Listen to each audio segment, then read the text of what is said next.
اکثر ملګري دا شکایت موږ ته ډېر راوړي، وایي چې چل دی په ژوند کې مې سکون نشتی،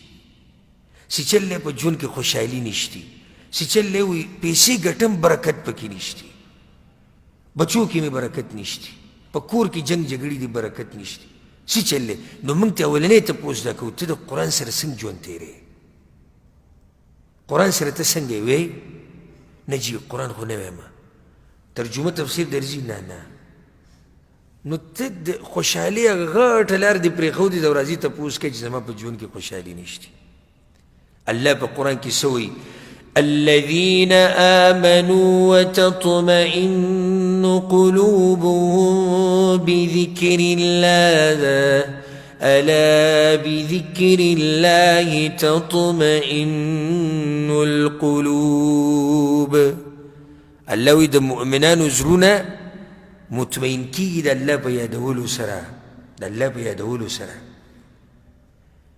او د الله غټ یادول لري چې ته کلام وایې، په دې سره زړه ته سکون او خوشحالي رسي. ما په خپل انټرویو نه اورېدلي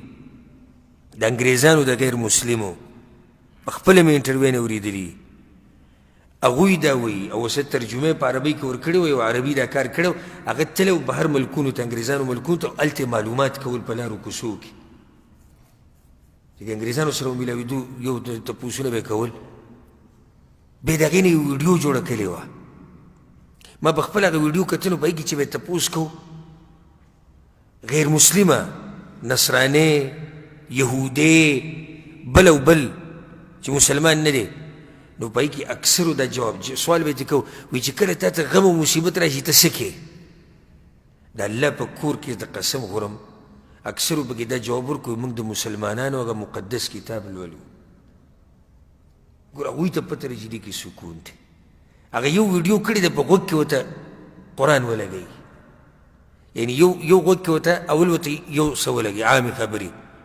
په خوږ اواز کې، او بیا ورته بل څه ولګوي، بیا ورته بل څه ولګوي، او بیا ورته قرآن ولګوي. هغې ته هغوی غلي شي، بس پکې په ژړا شي. دلته قاري مشهور قاري دی او عالم دی ناصر القطامي، ډېر مشهور قیرتي دی او په یوټیوب کې او په دې دغه کې ډېر مشهور قاري دی، عالمي قاري دی. هغه د یو بینک د مشر سره ناست دی، انګریز، خو ډېر په غټه سطحه باندې دی دغه سړی، د هغه سره ملاقات کړی دی، ویډیو یې شتي.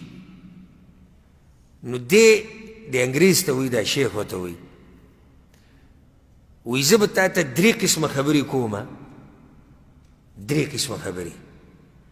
او ته به ما ته دا وایې چې په دې کې کومه یو ناشنا ده. هغه وایي صحیح ده. نو دې شیخ په عربۍ کې په خوږ اواز کې عامې خبرې وکړې، لکه اوس مثال کې یو سړی لګیا دی وایي ذهبت إلى السوق فرأيت محمدا. داسې اوس لګیا یو سړی دغه شان ورته لګیا دی وایي دا ذهن ته لیکو شوې؟ هغه وایي ښه اوس وایي دویمه بیا یې شاعري ووایي په خوږ اواز کې، شعر و شاعري دی په خوږ اواز کې ووایي. بیا ورته دا ذهن ته واچول وایي اوس وایي درېیم واوره كافها يا عين صاد ذكر رحمة ربك عبده زكريا إذ نادى ربه نداء خفيا. ودا دي وورد هغه یا وي ته څه وایې دې کې؟ هغه وایي د اولني څه مزه نه وه، دویم مزه دې درېیم کې څه چل دی. یعنې سبحان الله یو سړی قرآن اوري نه په ترجمه پوهېږي،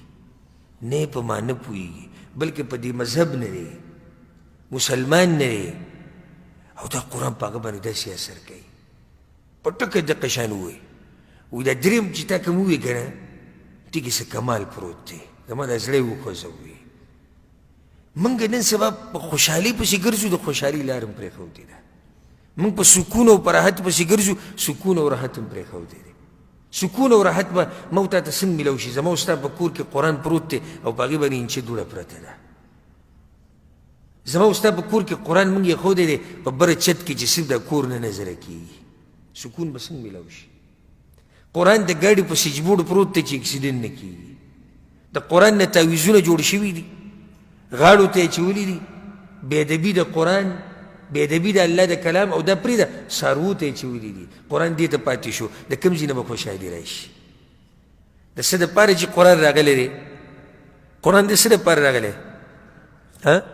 عمل دپاره سوچ او فکر دپاره الله څه وایي کتاب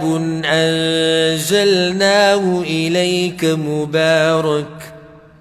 الله وایي دا کتاب ما تاسو ته درلېږلی دی څه دی برکتونو والی زموږ د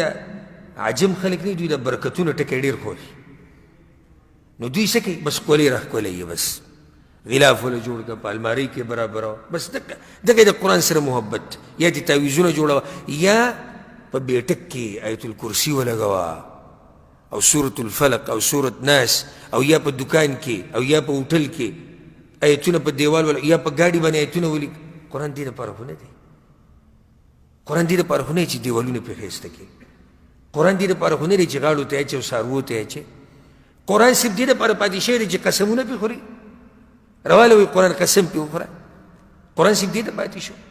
الله وایي دا برکتونه والا کتاب ما درلېږلی دی ولې لیدبروا آیاته وليتذكر اولو الالباب الله وایي دا مې دې دپاره درلېږلی چې د عقل خاوندان ترې نصیحت واخلي دې دپاره قرآن راغلی دې دپاره نه راغلی زما او ستا په کور کې قرآن پروت دی او زه تاسو نه تپوس کوم ځان له جواب ورکړي اخري پیر مو قرآن کله ویلی دی موږ کله ختم کړی دی دینداره سړی له هغه دی هغه ښه سړی دی چې په رمضان کې لا ختم کوي نور خیر خیریت دی په کار خو دا و چې زموږ د دې قرآن سره همیشه رابطه وې تا به کتلی وی چې ستا په دې ژوند کې خوشحالي څنګه راځي